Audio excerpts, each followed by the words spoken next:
ये समंदर में बिछाए जाने वाले केबल किसके हैं, ये जानकर आप चौंक जाएंगे। दोस्तों, ये केबल है इंटरनेट का।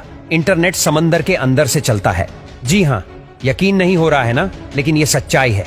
इंटरनेट समंदर के अंदर से ही चलता है। कैसे चलता है, चलिए जानते हैं आज की इस वीडियो में। अगर आपको यकीन नहीं हो रहा कि समंदर के अंदर से इंटरनेट चला है, तो आप दुनिया के 95% लोगों के साथ है।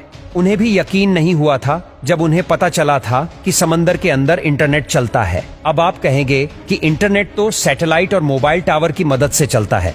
सैटेलाइट से सिग्नल आते हैं और मोबाइल टावर उन्हें कैच करके हमारे मोबाइल डिवाइसेस तक पहुंचाते हैं। लेकिन जनाब, ये पूरी तरीके से सच नहीं है, क्योंकि दुनिया का 90% इंटरनेट समुद्र के नीचे बिछाए गए तारों के माध्यम से चलता है।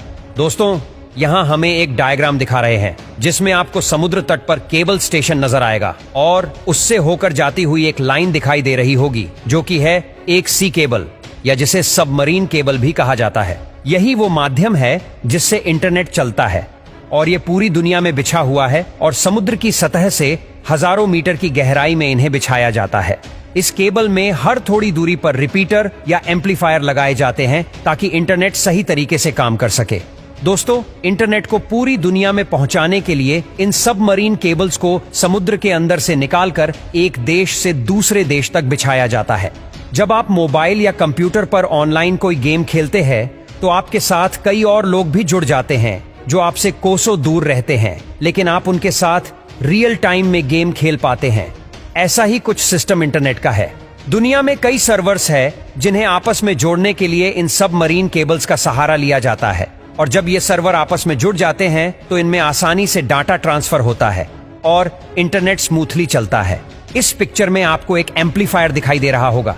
इनको इसलिए लगाया जाता है जिससे सिग्नल की स्ट्रेंथ कम ना हो। यह समय समय पर सिग्नल को एम्पलीफायर करके उसे आगे जाने में मदद करते हैं। इन सबमरीन केबल्स को शिप की मदद से समुद्र में बिछाया जाता है, लेकिन यह केवल वन टाइम इन्वेस्टमेंट होता है जो बहुत ज्यादा होता है और इसका मेंटेनेंस भी बहुत कॉस्टली होता है। अब दोस्तों, समुद्र में केबल की सुरक्षा के लिहाज से इस केबल को कभी अकेले नहीं बिछाया जाता, बल्कि इसे 2-3 के ग्रुप में बिछाया जाता है। समुद्र में कभी कोई हादसा हो सकता है। मान लीजिए सुनामी आ जाए, या फिर वायर टूट जाए, या शार्क जैसे जीव भी कई बार इनको नुकसान पहुंचाते हैं। ऐसे में इन्हें रिपेयर करना बहुत मुश्किल होता है और इसमें काफी टाइम भी लगता है। तब तक इसकी जो सेकेंडरी केबल है वो इंटरनेट के सिग्नल को भेजने में मदद करती है। अब आप सोच रहे होंगे कि यह काम आखिर किया कैसे जाता है, तो देखिए, शिप में क्रेन की मदद से वायर को समुद्र में डाला जाता है और फिर एक मशीन को समुद्र में डाला जाता है जो सही जगह पर एम्पलीफायर को सेट करती है।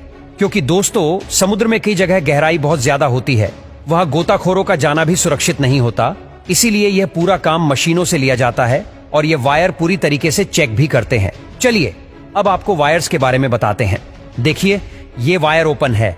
इसमें आपको कई सारे वायर दिखाई देंगे। यह फाइबर वायर है। इसके ऊपर पहले रबर की कोटिंग है, फिर इसके ऊपर स्टील की कोटिंग है। इसके ऊपर काफी सारी कोटिंग्स की जाती है क्योंकि ये वायर को सुरक्षा और स्ट्रेंथ देते हैं।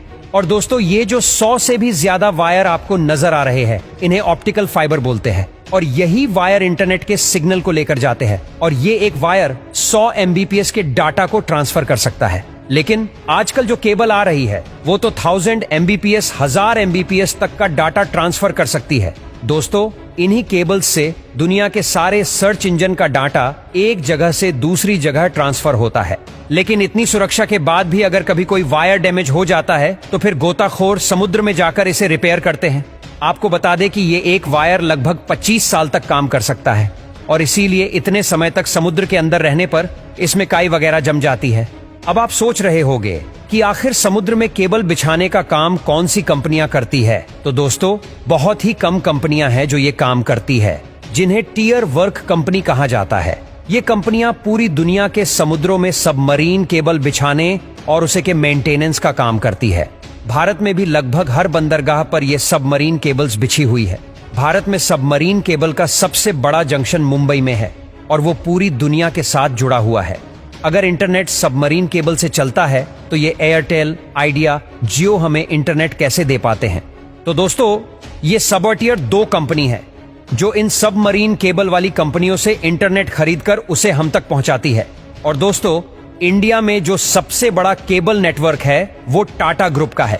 इसके साथ ही कुछ समय पहले रिलायंस ने भी अपने खुद की सबमरीन केबल लॉन्च कर दी है और वो 25,000 किलोमीटर तक लंबाई की है और यही वजह है कि रिलायंस आपको फ्री इंटरनेट दे पाता है और आपकी मौज हो जाती है। हाल ही में भारत सरकार ने इंटरनेट कम्युनिकेशन के लिए चेन्नई से अंडमान निकोबार तक समुद्र में 2312 किलोमीटर लंबी ऑप्टिक फाइबर केबल बिछाई है। इस submarine optical fibre cable connectivity परियोजना का शुभारंभ पीएम मोदी जी ने 2018 में किया था और इसका लोकार्पण भी इन्हीं के हाथों हुआ। इस लॉन्चिंग के साथ ही एयरटेल ने द्वीप में अल्ट्रा फास्ट 4G सर्विस शुरू कर दी है। इसी के साथ एयरटेल इस द्वीप में अल्ट्रा 4G सर्विस लॉन्च करने वाला देश का पहला मोबाइल ऑपरेटर बन गया है।